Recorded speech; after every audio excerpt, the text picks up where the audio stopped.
godfather of session work, really out there, showing people that it's an amazing job to do, very difficult to even be part of that.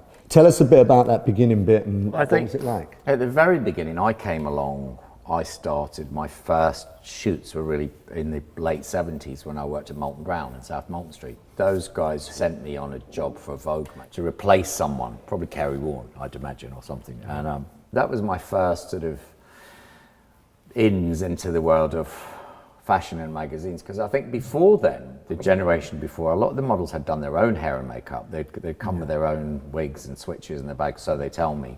And then along came people like Leonard and John Frieda, who kind of upped the game. I think what I did really, that in retrospect was the key to everything, was I decided I didn't want to work in the salon anymore. I wanted to be a session hairdresser.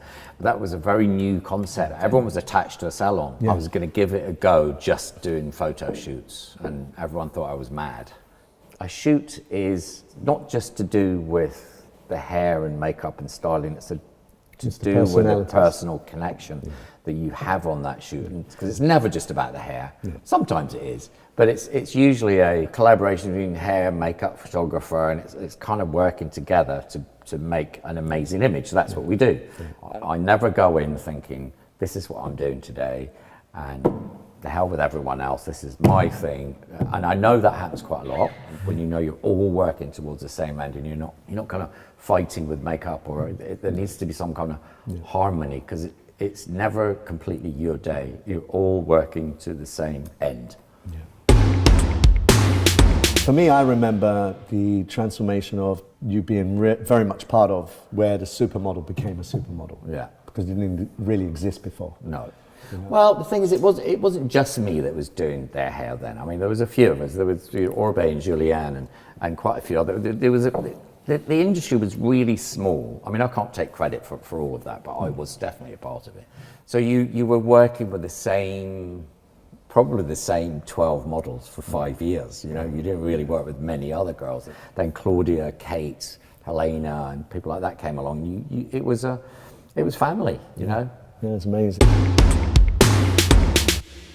The exhibition. It came about because my last move to my latest house I live in, I sound like I moved a million times, but I moved about 4 or 5 times. And each time I move, my boxes of tear sheets and paraphernalia gets bigger and bigger. And this time, just thought, I can't lug this around anymore. I'm going to have to get it archived properly. So I found a wonderful girl called Tori Turk, who brilliantly archived everything, put it on digital. And she also archived for Somerset House, and they found it really interesting. And I kind of screwed up my face and went, really? What's interesting about it? When they kind of came and pointed out and kind of showed me what a broad perspective it was on the last 40 years of fashion through the eyes of a hairdresser. And then they suggested doing an exhibition, and I said, well, can it not just be pictures on the walls? Can we? And they had some really great ideas, and they did it so well. Everyone pulled together and did the most fantastic job. What Somerset House wanted to do, they wanted to kind of show people what it means to be a session hairdresser, because a lot of people don't really, even with all the internet stuff, it's still it's never been highlighted before. There's that thing about making people look beautiful and amazing.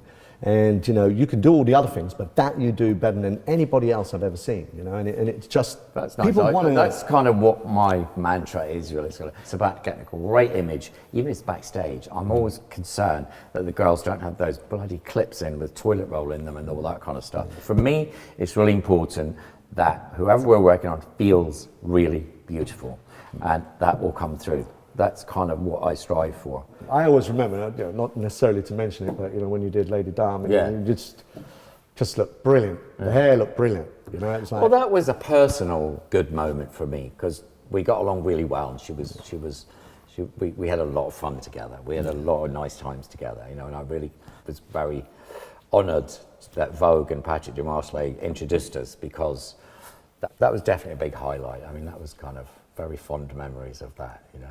I think that was, it looked like she was almost like a client to you. Well, she was. You know, when She you have a was. client, we they spent a really lot. kind of- Yeah, we you spent. know what I mean? We spent That kind of 7 nice years. You know, relationship that- we spent 7. Well, it's all a relationship. It's all collaborations and relationships, and I'm in it for the long term. I'm never in it for the in and out. I'm always thinking of things that are going to work in the long term, and I've invested the best part of myself in this business. So everything means a lot to me. Well, I know you're not part of the industry, but the industry would just love to celebrate you as much as possible. Thank you very much. Thank you. Thanks for having me. Brilliant. Thanks, Sam.